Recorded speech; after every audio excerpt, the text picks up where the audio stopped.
Hello my good people and welcome to Legrand Media. So today I'm not doing any review, I'm just moving around and I want to give you a detailed history of the controversial Kikuyu oath. Yes, that is something that is now all over the country, the controversial Kikuyu oath. I feel Moses Kuria should be vindicated, but the root cause of this oath should be understood by Kenyans, especially young Kenyans who don't understand how this oath came about, because people are judging Moses Kuria harshly. Moses Kuria may be wrong, and he is mostly wrong in his utterances, but we need to understand how did this oath come about, and should all the blame be on Moses Kuria?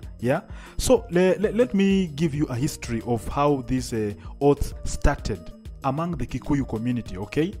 So the game of oath taking among the Kikuyu started in 1940s, before the Mau Mau rebellion. For the young Kenyans, especially those who have never read history, the Mau Mau rebellion happened between 1952 and 1960.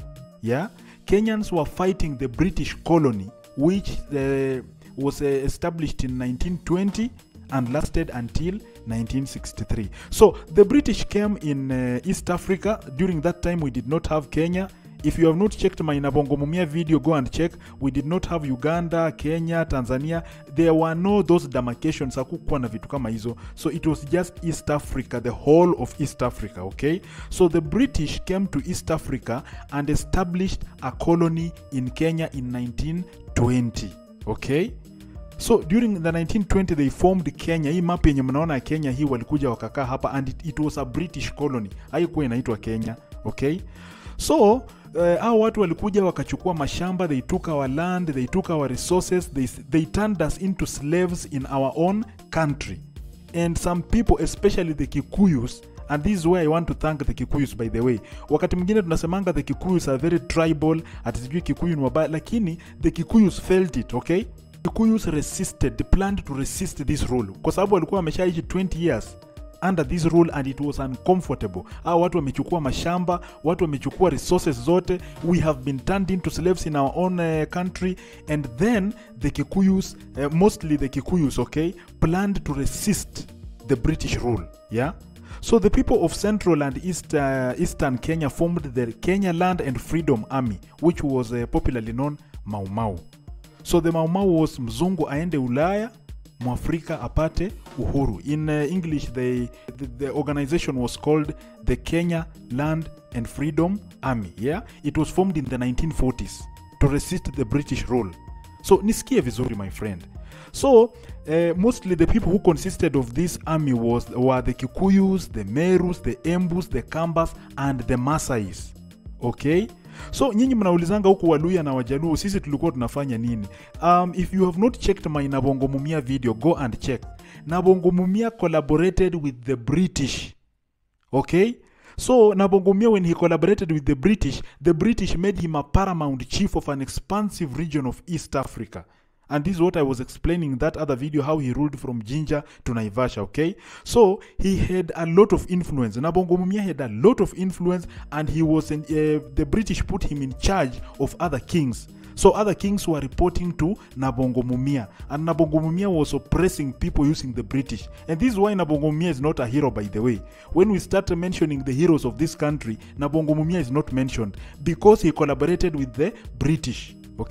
So the people of Central and Eastern Kenya, mainly composed of the Kikuyus, the Merus, the Embus, the Kambas, and the Masais, they resisted the British rule.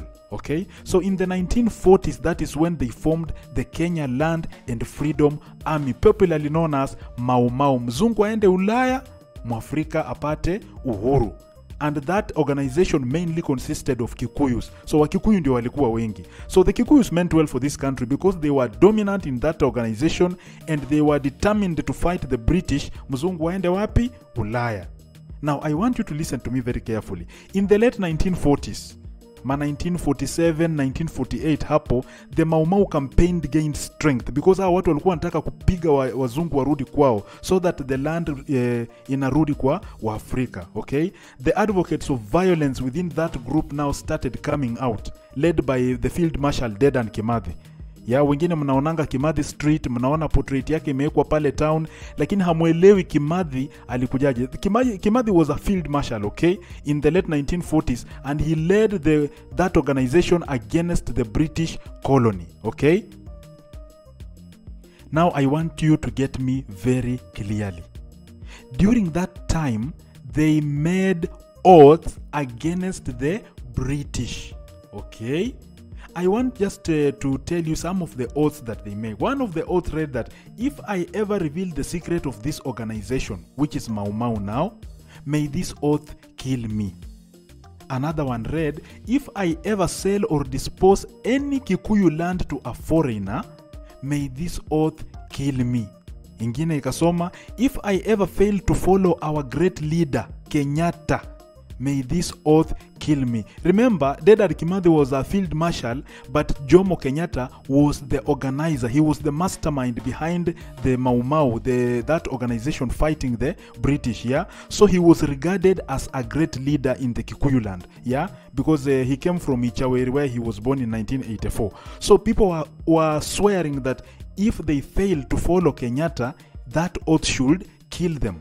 And another one read, if I ever inform against any member of this organization or any member who steals from the European, may this oath kill me. Wacha nikusomee tu ya mwisho because the oaths were many, okay? Ingine inasema, if I ever fail to pay the fees to this organization, may this oath kill me. Now let me give you how the story of how these people used to take this oath. Wakikuyu walikuwa wanakunywanga damu before I take this oath. That used to show a lot of seriousness in terms of taking the oaths, okay? And these were good oaths because these oaths were made against the British. Remember, Kenyans were united at that time. Wakikuyu huko mostly ndio walikuwa wanapigana na the British, yeah? So in 1952 hapo ndio the war started. That is when the war started. And when the war started, the British intelligence noticed that Jomo Kenyatta was the mastermind of the Mau Mau. Okay? So what they did, they arrested Jomo Kenyatta in 1952 for masterminding that organization. And Jomo Kenyatta was among the Kapenguria 6. Yeah? So Jomo Kenyatta yeye hakupigana vita, aliwekwa ndani. Alienda kule Kapenguria, akawekwa ndani. Okay? So I want to let me go very fast because there is a lot of stories surrounding this war. So the war went on from 1952 until 1956. Those are 4 years of Mau Mau uprising. Okay? So in 1956 the British won. Unajua sisi tulikuwa tunakuja na mapanga, tunaenda tunajificha kwa bush, tunakuja na vijiti, tunataka kuwapiga. Wale majamaa walikuwa wanapewa bwana bunduki and ammunitions, okay? So walikuwa wanatupiga risasi tunakufa. But in 1956, that is when the British did what? They won the war. Okay? So when they won the war in 1956, Jomo Kenyatta was still detained in Kapenguria, okay? So he was taken to Lodwar and he remained detained until 1961. That is when Jomo Kenyatta was allowed to return to Kikuyu land in a place called Ichaweri, where he was born in 1984. Unaelewa vizuri? So Jomo Kenyatta alishikwa 1952 kwa kupanga Mau Mau, akaenda ndani, alafu akatolewa 1961. Those are 9 years in prison na haku witness hata hiyo war. Yeye hakutoka nje, okay? So yeye ndiye alikuwa mkubwa. So wakati alitoka huko in 1961, in 1962 the British colony conducted a census and it was realized that about 300,000 Kikuyus were unaccounted for. So about 300,000 Kikuyus died in the war, okay? And more than 20,000 militants, mainly the Kikuyus, they died. Wengine walikuwa Wakamba, Wamasai, walipigana sana na wakakufa. So mostly vita haikuwa huku sana. Mostly the Kikuyus fought that war. So let me take you very fast. In 1963, on June 1st, 1963, Kenya achieved independence and Kenyatta was sworn in as the Prime Minister of the autonomous Kenyan government. Of course, they had considered Jaramogi Oginga Odinga, but Jaramogi Oginga Odinga said he cannot be installed as a leader when Jomo Kenyatta is not available. So Jomo Kenyatta took over as the Prime Minister. He was sworn in 1963 on June 1st, okay? So after he is now the prime minister, now he is the leader, the Kikuyus now started taking oaths. Now these were not oaths against the British because we now have independence. The Kikuyus started taking oaths against fellow Kenyans in the president's backyard at a place called Ichaweri, where the president was born. Okay? Now I want you to understand how the Kikuyus and the Luos started their conflict. Okay? So during that time, the Luos, mainly the Luos, were very bright. Mnakumbuka Tom Mboya. Tom Mboya was the Minister of Economic Planning and Development in the Kenyatta government. Okay? The Kenyatta government, actually, when Kenyatta became the president, he employed many Kikuyus within the government, okay? So the Kenyatta government was predominantly Kikuyu, okay? But Tom Mboya was very bright, and he was made the Minister of Economic Planning and Development, yeah? So the brightness of the Luos made it appear like they were a threat to the Kikuyus, yeah? So the first election of the Kenyan government was to happen in 1969. Remember, hapa the British wametupea the freedom and they have now gone. Some of them are still here, but others have gone. Yeah. So the first election will happen in 1969, and Luos were gaining influence because most Luos were bright. An example is Tom Mboya. Okay. So the Kikuyus felt bad because most of them participated in the war and they wanted to win against the Luos during the election. Now the election was not the Kenyan election. It was not now a democratic election. It was an election to make sure that the Kikuyu wins. And the Luos were appearing as if they were threats to the Kikuyus. So the Kikuyus started fighting the Luos. Okay? So the Kikuyus started taking oaths, drinking blood and swearing. Yeah. So during that time we had several Christian Kikuyu leaders, and they were compelled by the predominantly Kikuyu government during that time to drink blood and take oaths. So anyone who refused to take oath was kidnapped, tortured and killed. So many Kikuyus were forced and they were compelled to take blood and take oaths. Many people within that government tried to advise Kenyatta that the oaths were creating divisions between the Kikuyus and other tribes, okay? But Kenyatta allowed mass oath-taking within his tribe.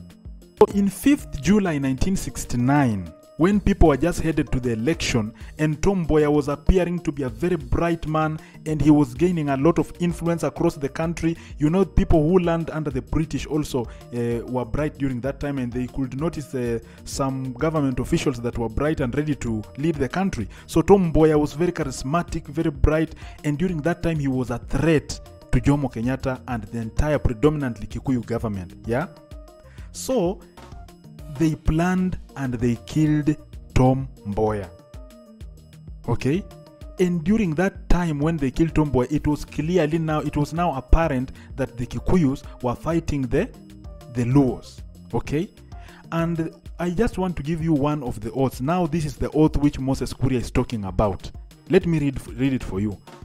This is how the oath goes, and I quote, "The government of Kenya is under Kikuyu leadership, and this must be maintained."